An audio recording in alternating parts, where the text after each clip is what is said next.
কোরআন পাকের মধ্যে ঘোষণা করে বলছেন, আমার নবীকে দিয়ে সারা পৃথিবীর মানুষকে বুঝাচ্ছেন। আল্লাহ বলেন, কুল্লা আসআলুকুম আলাইহি আজরান ইল্লাল মাওয়াদ্দাতা ফিল কুরবা।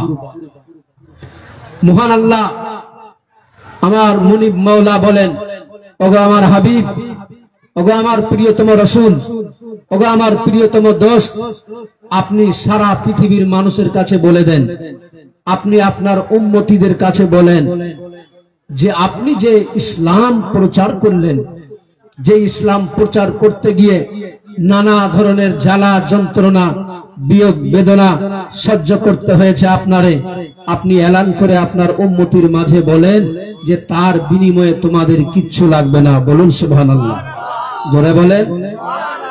বাট একটা জিনিস লাগবে। আমার নবী বলেন, ও আমার উম্মতিরা, যে ইসলামকে প্রচার করতে গিয়ে, যে ইসলাম মানুষের কাছে পৌঁছাতে গিয়ে নানা ধরনের গালি গঞ্জনা আঘাত কত খেতে হয়েছে, আমারে কত কষ্ট জ্বালা যন্ত্রণা সহ্য করতে হয়েছে, আমি তার বিনিময়ে তোমাদের কাছে কিচ্ছু চাই না, শুধু চাই আমার আহলে বাইতের মোহাব্বত ভালোবাসা। বলুন সুবহানাল্লাহ। এই আহলে বাইতের মোহাব্বত ভালোবাসা যদি অন্তরে থাকে, তাহলে আপনি দুনিয়াতেও কামিয়াবি হয়ে যাবেন, আখিরাতেও কামিয়াবি হয়ে যাবেন। আজকে সেই আহলে বাইত নবীর খানদান এসে আমাদের মাঝে পৌঁছেছে।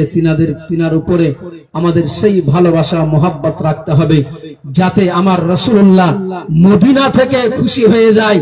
আর আমার নবী যদি খুশি হয়ে যায়, তাহলে গেলে আমার আল্লাহ তাআলা প্রতিটা মানুষের উপরে রাজি হয়ে যাবে, আর আল্লাহ রাজি হয়ে গেলে আমার আপনার বেড়া পার হয়ে যাবে। অতএব আমাদেরকে সেইভাবেই পাক্কা সচ্চা আশিক প্রেমিক আজ এই সভা থেকে প্রমাণ দিয়ে উঠতে হবে। আল্লাহ যেন সবাইকে তৌফিক দান করে। বলুন আমিন। আপনারা শুরু থেকেই শুনে আসছেন সন্ধ্যাবেলা থেকে একই রকম।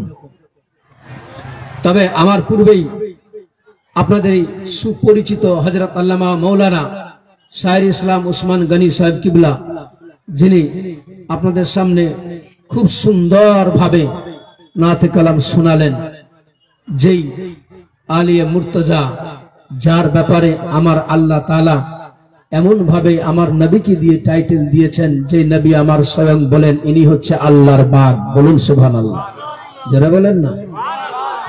এই আলীকে আমার নবী বলছেন ইনি হচ্ছেন আল্লাহর বাগ। যেই নবীর ব্যাপার, নবী আলীর ব্যাপারে স্বয়ং বলছেন আনা মদিনাতুল ইলমে ওয়া আলীহুন বাবুহা। বলুন সুবহানাল্লাহ, যারা বলেন না। নবী বলছেন আলী হচ্ছে আমার মেন দরওয়াজা, আমি হলাম বিদ্যার শহর, আমি হলাম বিদ্যার শহর, আর আমার আলী হচ্ছে আমার মেন দরওয়াজা। বলুন সুবহানাল্লাহ। এখান থেকে একটা প্রমাণ আমার নবী বলে দিলেন। অনেক শিক্ষিত মানুষের বাহ্যিক দৃষ্টিতে, মানুষের চোখে ভালো ভালো শিক্ষিত বক্তা আপনাদের সোশ্যাল মিডিয়ায় আপনারা পাচ্ছেন দেখতে। আমি নাম বলবো না, তবে আমার সব যুবক ভাইরা জানে এখন তাদের কোটি কোটি ফলোয়ার্স। কিন্তু জানেন একটা কথাই আছে, দুষ্ট লোকের মিষ্টি কথা। যারা আজ রাসূলের, আমার নবীর তৌহিন করে কথা বলে, ওদেরই ভিডিওগুলো পিছন দিকে 2-10 বছর পিছনের দেখেন, যে পাক্কা টানাটান সুন্নি মোতাবেক চলছিল তারা। আজ কিছু তারা ইহুদি দালালদের কাছে বিকৃত হয়ে যাওয়ার কারণে, কোটি কোটি ফলোয়ার্স থাকার কারণে, অর্থের লোভে আহলে বাইত আথারদেরকে ভুলে গিয়ে হক বাতিলকে ভুলে, হককে ভুলে গিয়ে বাতিলের পথের প্রতীক হয়ে গিয়েছে তারা।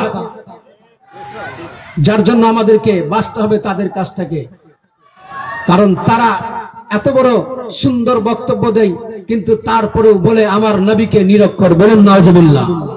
যে নবী স্বয়ং বলে আমি হলাম বিদ্যার শহর, আমার আল্লাহ তাআলা আমার নবীর কোন মাস্টার বানায়নি পৃথিবীতে, সেই নবীকে ওই সব ধরনের বক্তারাই বলে অশিক্ষিত, নবী কিছু জানতো না, অক্ষরগত জ্ঞান ছিল না। বলুন নাউজুবিল্লাহ। সেই নবী স্বয়ং নিজের জবান থেকে বলছে, যে নবীর মুখ দিয়ে একবার কথা বেরিয়ে গিয়েছে, পূর্ব দিকে যে সূর্য উঠে সেই সূর্য পশ্চিম গগনে উঠতে পারে, কিন্তু আমার রাসূলুল্লাহর কথা চেঞ্জ হতে পারে পারে না। সেই নবী আমার বলছে যে আমি হলাম বিদ্যার শহর, আমার আল্লাহ তাআলা আমাকে সব দিক দিয়ে ভরপুর করে সমস্ত কিছু শিক্ষা দান করে আল্লাহ আমাকে পৃথিবীতে পাঠিয়েছে। এই জন্যই তো আল্লাহ ঘোষণা করেছে ওয়া আরসালনাকা ইল্লা রাহমাতাল লিল আলামিন, ওগো আমার হাবিব আপনাকে সারা জাহানের জন্য সমস্ত কিছুর জন্য আপনাকে আমি রহমত করে পাঠিয়েছি। যদি রহমত করে না হতো, আমার নবীকে রাহমাতাল লিল আলামিন করে না পাঠাতো, তাহলে এই অশিক্ষিতরা যেভাবে বলতো, তাহলে এখানে মানুষকে হয়তো যারা বাংলা এডুকেটেড মানুষ আছে, যারা বাংলা বই নিয়ে লেখাপড়া করে, তারা হয়তো মনে ঠিকই বলেছে। কিন্তু এদের এসব থেকে বাঁচতে হবে। একটাই জিনিস মাথায় রাখতে হবে, যেটা বলে দিল না যে পাক্কা সাচ্চা সেই আলীর প্রেম মোহাব্বত অন্তরে রাখতে হবে। তাহলে আপনি দেখবেন আপনি দুনিয়াতেও কামিয়াবি হয়ে যাবেন, আখিরাতেও কামিয়াবি হয়ে যাবেন। অনেকে আলীর নাম শুনে, এই যে বললেন না ওসমান গনি সাহেব, আমরা কোন আলীর নাম লি? যেই আলীর জন্ম কাবার ভিতরে। সুবহানাল্লাহ হবে না? জোরে বলেন না, আপনাদের কষ্ট হচ্ছে। যে আলীর নাম শুনলেন আপনারা, সেই আলীর জন্ম আল্লাহর ঘর কাবা খানার ভিতরে। আমার আল্লাহ তাআলা কেমন করে পছন্দ করেছিলেন আলীকে, যেই ইসলাম গ্রহণ করেছিলেন, কলেমা পড়েছিলেন সর্বপ্রথমে শিশু অবস্থা থেকে, বলা যাবে? একটু জোরে বলেন, কে পড়েছিল? সর্বপ্রথমে ইসলাম কবুল করেছিল শিশু অবস্থাতে। আমার নবীর ডাকে বলেছিলেন ইয়া রাসূলুল্লাহ, ইয়া হাবিবাল্লাহ, নবী গো আপনার যদি পারমিশন হয় তাহলে আপনার এই গোলাম আমি চাই আপনার কাছে কলেমা পড়ে নিতে। আমার নবী বলেছিলেন পড়ো কালিমা তাইয়্যিবা লা ইলাহা ইল্লাল্লাহু মুহাম্মাদুর রাসূলুল্লাহ, পড়ুন সাল্লাল্লাহু আলাইহি ওয়াসাল্লাম। ওই আলীর জন্ম কাবার ভিতরে। আল্লাহ আমার কত বড় পছন্দ করেছিলেন, একটু শুধু আপনাদেরকে বলবো, তারপরে বক্তব্য ইনশাআল্লাহ সামনের দিকে বাড়বে। কষ্ট হবে না তো আপনাদের? হযরতে আলী হায়দারে কাররার মুশকিলে কুসার মায়ের নাম কি ছিল বলা যাবে না একটু? এই দেখেন, শোনার নাম ঈমান নয়, মানার নাম হচ্ছে ঈমান। আমরা শুনি ঠিক, শোনার পরে সব ভুলে যায়, শোনার পরে সব ভুলে যায়। ও রাস্তায় গিয়ে কেউ যদি আবার বলে ভাই মৌলানা বললো শুনতে পারে না, বলে আরে ওনাদের কাজ ছিল বলেছে, সবগুলো যে ধরেছে তাহলে চলো পারবে নাকি? চলা যায় নাকি? চলা যাবে, অবশ্যই চলা যাবে ভাই, চেষ্টা করলে চলা যাবে। আপনি আপনার নফসটা মুর্দা হয়ে গিয়েছে, পাথরের মতো শক্ত হয়ে গিয়েছে শয়তানের ধোঁকায় পড়ে পড়ে, যার ফলে আমাদের জন্য কঠিন হয়ে দাঁড়ায়। কিন্তু না, বাস্তবে যদি আমরা চলতে চাই, অবশ্যই আল্লাহর যদি মায়া হয়ে যায় তাহলে আমরা কামিয়াবি হয়ে যাব। আর যদি খালি শুনে আবার উঠে চলে যাই, ওই দাদু পোতার গল্প হয়ে যাবে। তাহলে শুনেছেন না দাদু পোতার গল্প? দাদু পোতা মিলে গেছে জালসা শুনতে, জালসা শুনে দাদুর পাশে পোতা বসে আছে, পোতাকে মৌলানা বক্তব্য দিচ্ছে, বাবা তোমরা সব করবে, এই হাঁটুর উপরে কাপড় তোলা যাবে না, কাপড় তোলা যাবে না, তুলতে গেলে গুনাহ হবে। বক্তব্য শেষ হয়ে গেল, মৌলানা ক্যাম্প করে দিলেন, দোয়া করে চলে গেল। ওই দাদুর সঙ্গে পতা চলতে লাগলো, সামনে নদী পার হতে হবে। কি হতে হবে? নদী। দাদু বলছে ভাই আসো তুমি, আমি যাই সামনে, তুমি আসো পিছনে। দাদুও সামনে দিকে বেড়েছে, আর এই দিকে পতা আছে পিছন দিকে।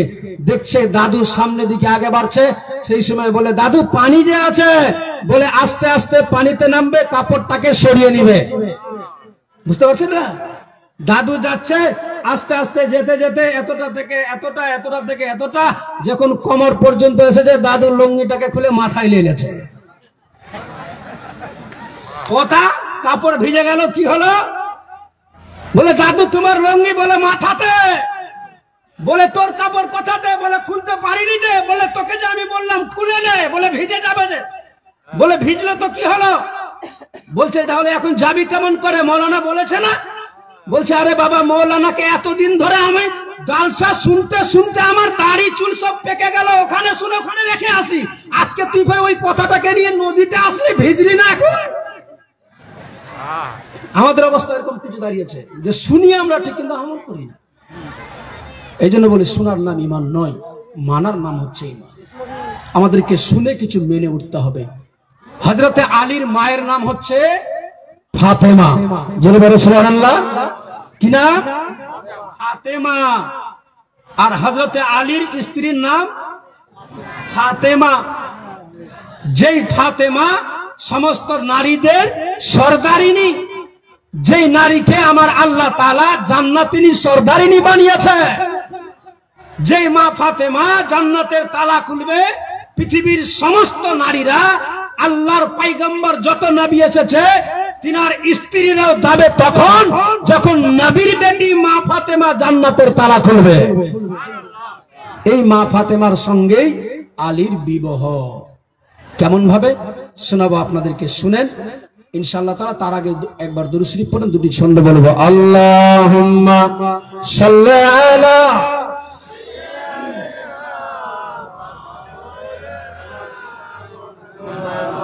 ওয়ালা আলি সাইয়্যিদিনা। নবীর বেটি মা ফাতেমা নবী নন্দিনী, এ কথাটি মিথ্যা নাই গো হাদিসের বাণী। এ কথাটি মিথ্যা নাই গো হাদিসের বাণী। নবীর বেটি মা ফাতেমা নবী নন্দিনী, এ কথাটি মিথ্যা নাই গো হাদিসের বাণী। এ কথাটি মিথ্যা নাই গো হাদিসের বাণী। একবেলা খাওয়ার পরে আর খাওয়ার নাই যে ঘরে, ইমাম হাসান হোসেন কান্দে কান্দে মায়ের কাছে আরজ করে। সুবহানাল্লাহ। একবেলা খাওয়ার পরে আর খাওয়ার নাই যে ঘরে, ইমাম হাসান হোসেন কান্দে কান্দে মায়ের কাছে আরজ করে। কোরআন পড়ে ঘুমবে তাদের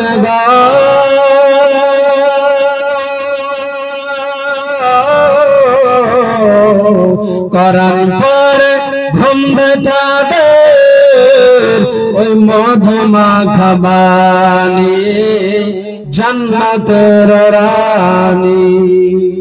নবীর বেটি মা ফাতেমা নবী নন্দিনী, এ কথাটি মিথ্যা নাই গো হাদিসের বাণী।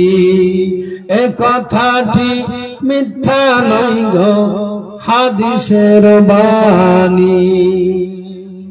একা একা যাতাতেনে হাত পর ছালি, কলসি ভরা পানি এনে কাঁধ পর ছালি। একা একা যাতাতেনে হাত পর ছালি, কলসি ভরা পানি এনে কাঁধ পর ছালি। এত কষ্ট পাওয়ার পর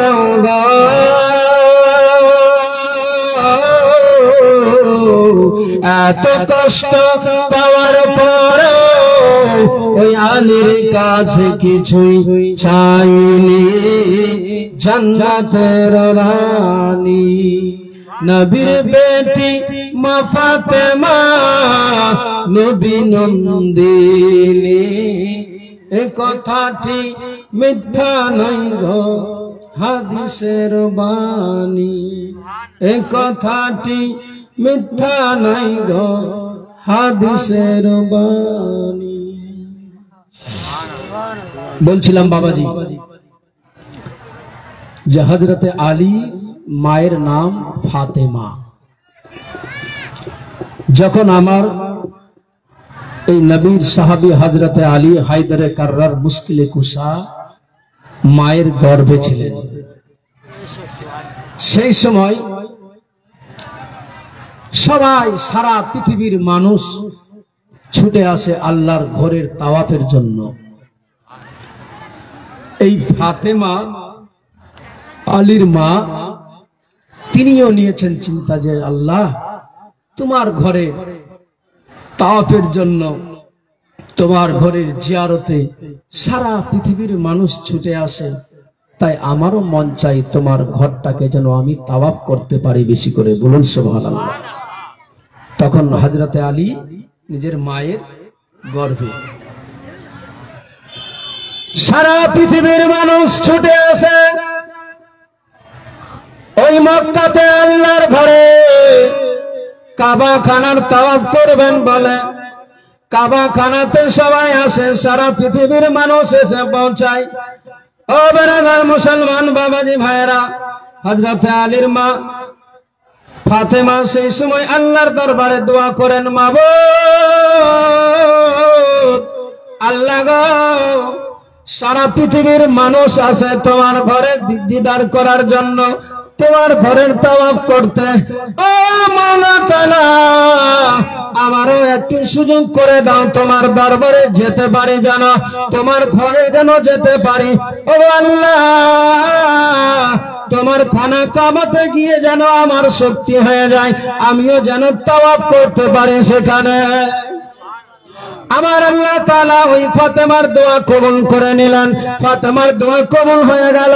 ওই আলীর মা ফাতেমা, সারা পৃথিবীর মানুষ ছুটে আসছে ওই আল্লাহর ঘরে কাবা খানাতে। আলীর মা ফাতেমাও চলে গিয়েছে কাবা খানাতে। সমস্ত হাজার হাজার মানুষ, লক্ষাধিক মানুষ এসে এই কাবা খানাতে তাওয়াফ করতে আছে।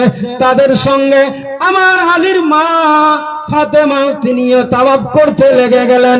তাওয়াফ করতে করতে একবার হয়ে গেল, দ্বিতীয় তাওয়াফ করতে লেগে গেল, তৃতীয় তাওয়াফ করে চতুর্থ তাওয়াফ করার সময় হঠাৎ করে যেন ওই আলীর মা ফাতেমার যেন প্রসবের বেদনা শুরু হয়ে গেল, পেটের ব্যথা যেন আরম্ভ হয়ে গেল। হাত দুটি উত্তোলন করে বলে, মাবুদ আল্লাহ গো, তোমার ঘরে এসেছি আমি আল্লাহ, সারা পৃথিবীর মানুষ এসেছে তোমার ঘরকে তাওয়াফ করতে। মাবুদ আজকে আমি এই তোমার বান্দি এসেছি তোমার ঘরে, এই মুহূর্তে হঠাৎ করে আমার পেটের বেদনা শুরু হয়ে গিয়েছে। ওগো আল্লাহ, আমার হঠাৎ করে মনে হয় প্রসবের বেদনা শুরু হয়ে গেল। মাবুদ এখন যাব তো যাব, কোথায় যাব, কোন দিকে যাই গো মাওলা?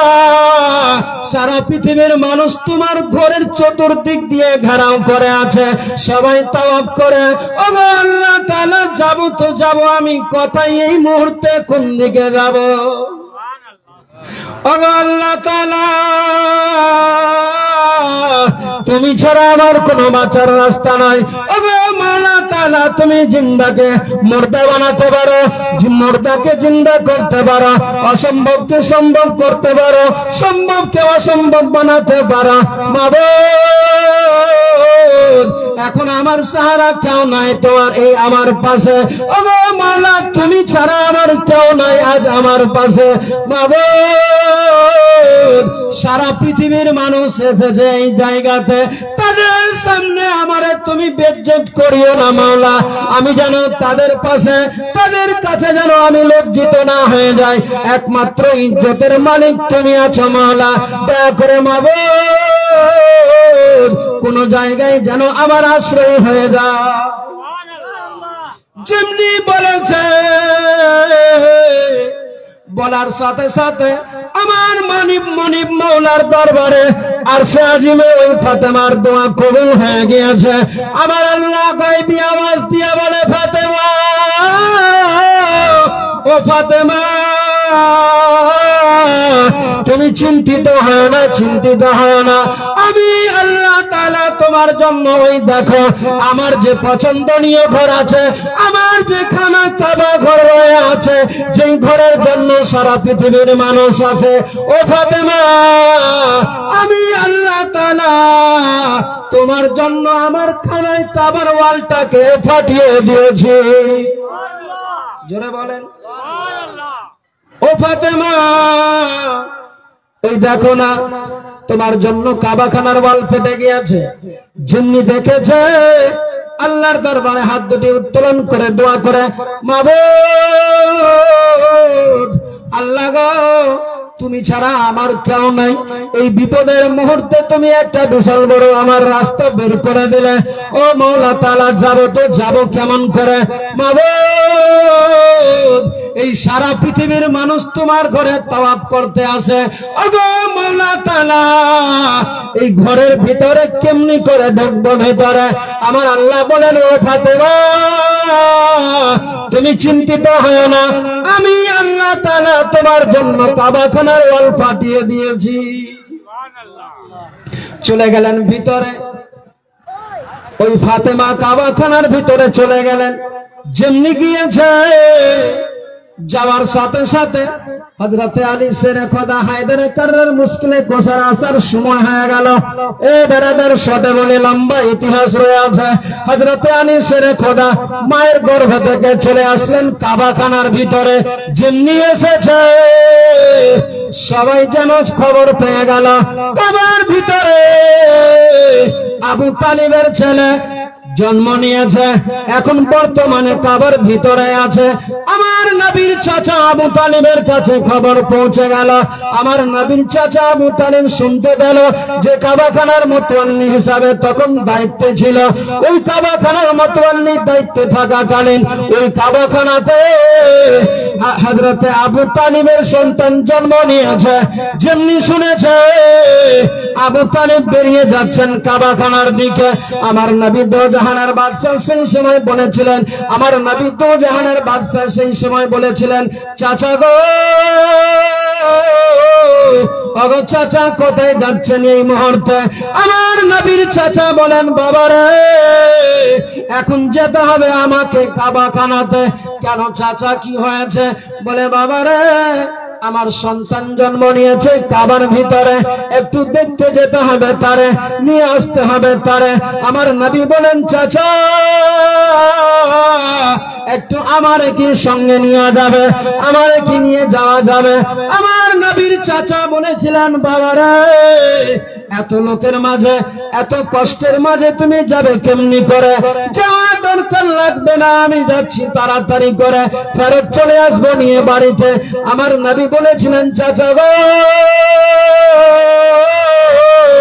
বাবা চাচা আমি গেলে কোনো ক্ষতি হবে না, আমি গেলে তোমার কোনো ডিস্টার্ব করব না, তবে চাচা গো একটু সঙ্গে নিয়ে চলেন না আমারে।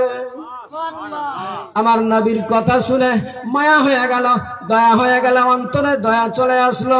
সঙ্গে সঙ্গে বলতে লাগলেন, বাবা রে যখন এত রকম বলো তুমি চলো, তাহলে আমার নবীজিকে সঙ্গে করে নিয়ে চলে গেলেন ওই কাবাখানার পাশে।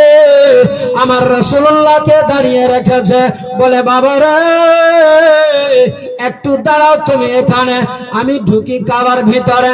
যেমনি গিয়েছে যাওয়ার সাথে সাথে নিজের সন্তানকে কোলে তুলেছে। দেখছে সেই সন্তান চোখ খুলে যেন তাকায় না, কান্নাও করে না, কোনো আওয়াজ পাওয়া যায় না। আবু তালিব সেই সময় দেখে অঝুর নয়নে কেঁদে কেঁদে যাচ্ছেন, যেন চোখ দিয়ে টস টস করে পানি বয়ে যায়। আমার নবী বলেছিলেন, চাচা কেন আপনার চোখে পানি কাঁদছেন? কেন আপনি কি হয়ে গেল হঠাৎ করে যে আপনার চোখে পানি? আমার নবী চাচা বলেছিলেন, বাবা রে আমার আল্লাহ তাআলা একটা সন্তান দিল আমারে, যেই সন্তানটা একটু কান্নাও করে না, যেই ছেলেটা একবার চোখ ফেলেও তাকায় না, যার ব্যাপারে কিছু বুঝে উঠতে পারি না। আমার নবী বলেছিলেন, চাচা তুমি চিন্তিত হয় না, তোমার ভাতুষপুত্র তোমার পাশে রয়ে আছে।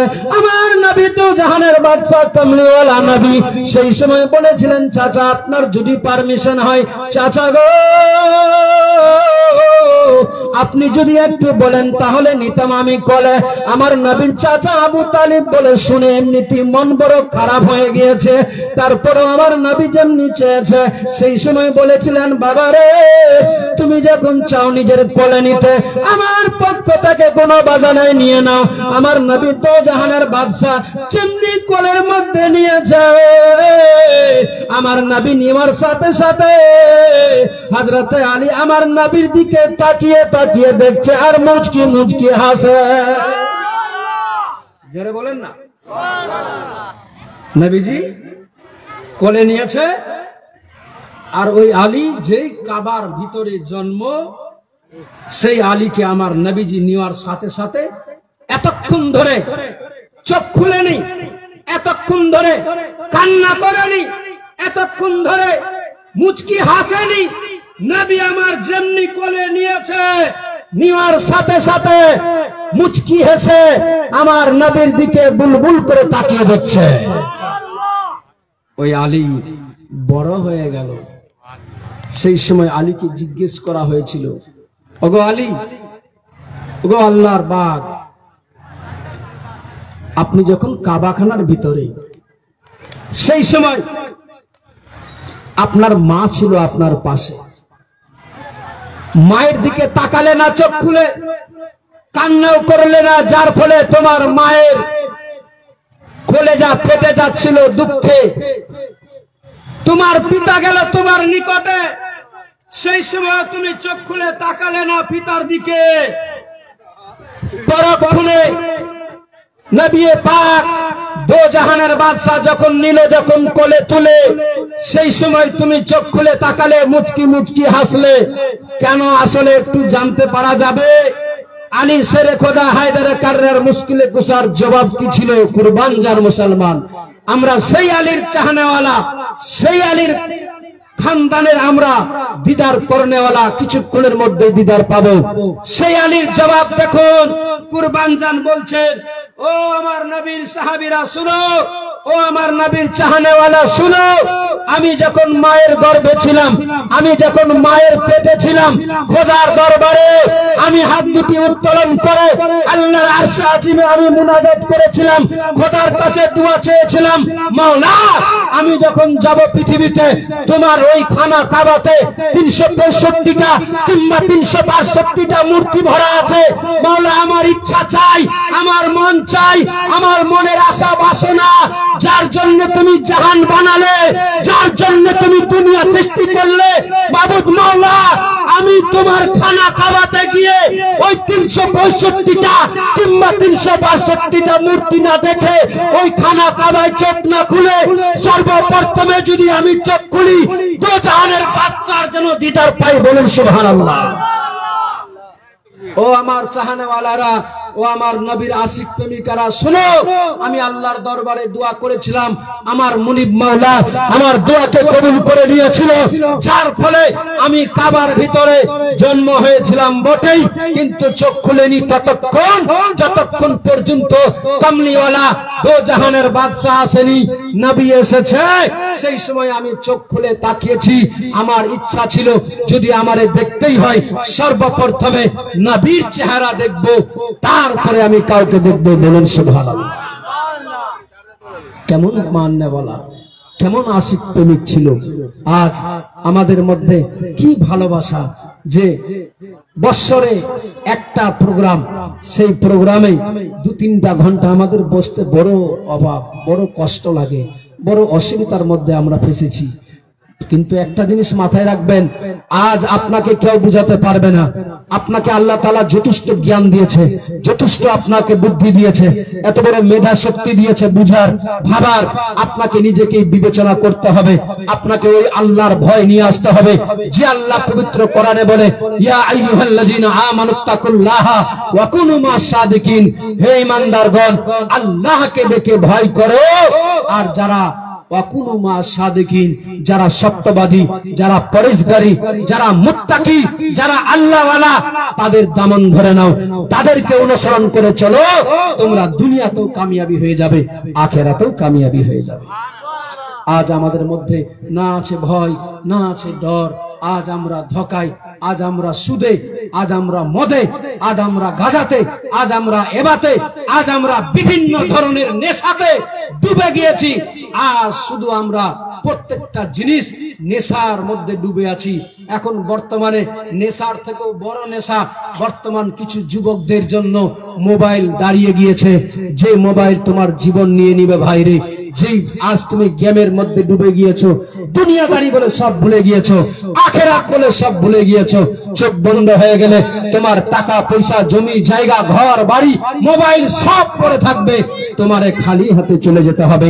এই মাত্র 3টা কাফন নিয়ে যেতে হবে, যেই 3টা কাফনের কোনো পকেট পাবে না, যেই 3টা কাফনের কোনো টাকা নিয়ে যেতে পাবে না, যেই 3টা কাফন পরে তুমি কবরের মাঝে যাবে, তোমাকে কেউ সঙ্গী তোমার হবে না। তোমার চোখটা বন্ধ হয়ে গেলে তোমার চাহনেওয়ালা, তোমার বন্ধু, তোমার বান্ধব, তোমার বান্ধবী, তোমার প্রেমিকা সবাই তোমারে বলে ভুলে যাবে।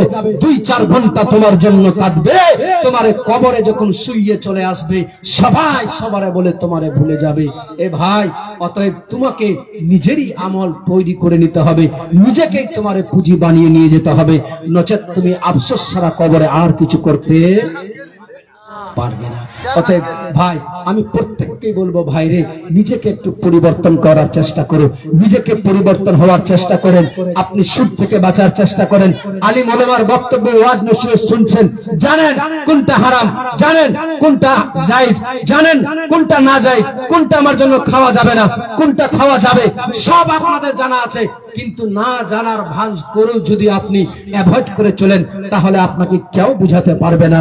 আপনাকে নিজেই বুঝে নেওয়ার চেষ্টা করতে হবে। আল্লাহ যেন আমাদেরকে সবাইকে তৌফিক দান করে। সকলে বলো আল্লাহুম্মা আমিন। একবার দরুদ শরীফ পড়ুন, আল্লাহুম্মা